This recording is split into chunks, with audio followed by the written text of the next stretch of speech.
Milestone makers presence hot സീറ്റിൽ ഇന്ന് Aryan Kathuria. Hi hello. Cuteness വാരി വിതറിയാൽ കേരളത്തിലെ പെൺകുട്ടികൾ വീഴുമെന്നൊരു ചിന്തയുണ്ടോ? എല്ലാവർക്കും എന്നെ മതി. ചിന്തയൊന്നുമില്ല, വീടുവാണെങ്കിൽ വീഴട്ടെ, അത് അവരുടെ ഇഷ്ടം. ഇതിപ്പോ എവിടെ നിന്ന് ചാടി? തുടക്കത്തിൽ തന്നെ ഭയങ്കര ആറ്റിറ്റ്യൂഡ് ആണല്ലോ. ഇല്ല, ഞാനാണോ ഇന്റർവ്യൂ? ഇങ്ങനെ ഇരിക്കാം, കുഴപ്പമില്ല. നിങ്ങൾക്ക് എങ്ങനെ കംഫർട്ടബിൾ അങ്ങനെ ഇരിക്കാം. നിങ്ങളൊരു മലയാളിയാണോ? ആണ്. അപ്പൊ നിങ്ങൾ ഇവിടെ നാച്ചുറൽ ആക്ടേഴ്സിനൊക്കെ നിങ്ങൾക്ക് അറിയാലോ. നാച്ചുറൽ ആക്ടേഴ്സും അൺനാച്ചുറൽ ആക്ടേഴ്സും അങ്ങനെ ഒന്നും ഇല്ല. മലയാളിയായിട്ട് നിങ്ങളോട് ഞാൻ ക്വസ്റ്റ്യൻ ചോദിക്കട്ടെ?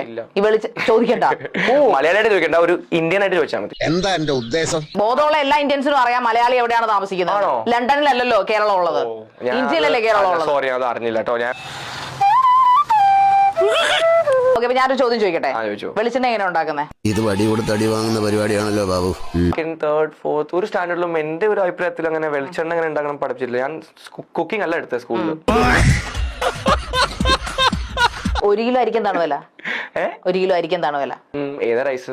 5 വെറൈറ്റി ഉണ്ട്. ബാസ്മതി ഉണ്ട്, ഇതുണ്ട്. ദൈവമേ, മൂർഖനെയാണല്ലോ ചവിട്ടിയത്. ഞാൻ ചോദിക്കട്ടെ, ബാസ്മതി അല്ല, നമുക്ക് ഇവിടെ ഉള്ളത് ചാക്കരി, കുത്തരി അങ്ങനെയൊക്കെ പറയുന്നത്. ഇല്ല, ഇവിടെ ബാസ്മതി ഉണ്ട്. ഓക്കെ, ബാസ്മതിക്ക് എത്ര വില? ബാസ്മതിക്ക് എന്തിനാ ഞാൻ പറയുന്നത് നിങ്ങളുടെ വില? 100-150 റൈസ് ഉണ്ട്. അത് നിങ്ങൾക്ക് എല്ലാത്തിനും ആൻസർ വേണം. ഞാൻ ചോദിക്കാം, നിങ്ങൾ അറിയില്ല. കാസർഗോഡില് ഒരു റെസ്റ്റോറന്റ് ഉണ്ട്, അവിടെ ബീഫിന് എത്ര വില?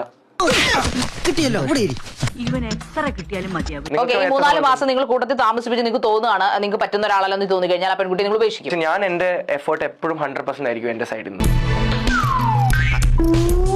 ഓ, നിങ്ങൾ ഭയങ്കര മാതൃകാ പുരുഷനായിരിക്കും, മേ ബി അല്ലെ? കുലപുരുഷനായിരിക്കും എന്ന് വെച്ചാൽ അതിന്റെ അഹംഭാവം അവനില്ലട്ടാ. ഞാൻ ആങ്കറിലാണ് സ്പെഷ്യലൈസേഷൻ ചെയ്തിരിക്കുന്നത്, മനസ്സിലായോ? എനിക്ക് തരുന്ന ജോബ് 100% സാറ്റിസ്ഫൈഡ് ആയിട്ട് ചെയ്യുക എന്നുള്ളത് മാത്രമാണ് ചെയ്യുന്നത്. പക്ഷെ ഞാൻ അതിൽ ഫേക്ക് അല്ല.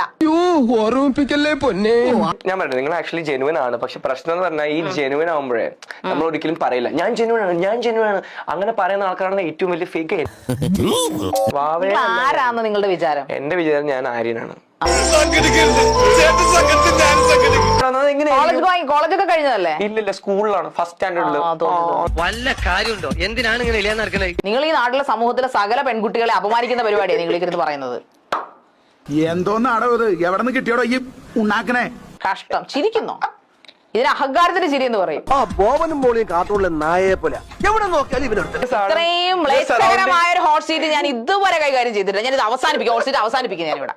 അല്ല, ഇത്രയും ചൈൽഡിഷ് ആയിട്ടുള്ള ഹോട്ട് സീറ്റ് മെച്ചോർഡ് അല്ലാത്ത ഒരു ഗസ്റ്റിനെ എന്തിനാണ് അപ്പോസ് ഇങ്ങോട്ട് കൊണ്ടുവന്നത്? ഇപ്പൊ നിന്നെ ആരാ ഇങ്ങോട്ട് കെട്ടിയെടുത്തേ? ഞാനിന്ന് പാവളിക്കാൻ ഇരിക്കുന്നത് ഇവിടെ. നിങ്ങൾ എന്താണ് എന്നോട് ഇങ്ങനെ നികൃഷ്ടമായി പെരുമാറുന്നത്? ഒന്നുമില്ലെങ്കിൽ ഞാനൊരു സാഹിത്യകാരനല്ല. അപ്പോസ് എന്നെ ഇന്റർവ്യൂ ചെയ്യാൻ പറ. എന്നോടാ ചോദ്യങ്ങൾ, എന്നെ ഇന്റർവ്യൂ. ഞാനിരിക്കാം പുള്ളിയെ ഹോട്ട് സീറ്റിലെ ഹോസ്റ്റ് ആയിട്ടിരുന്നത്.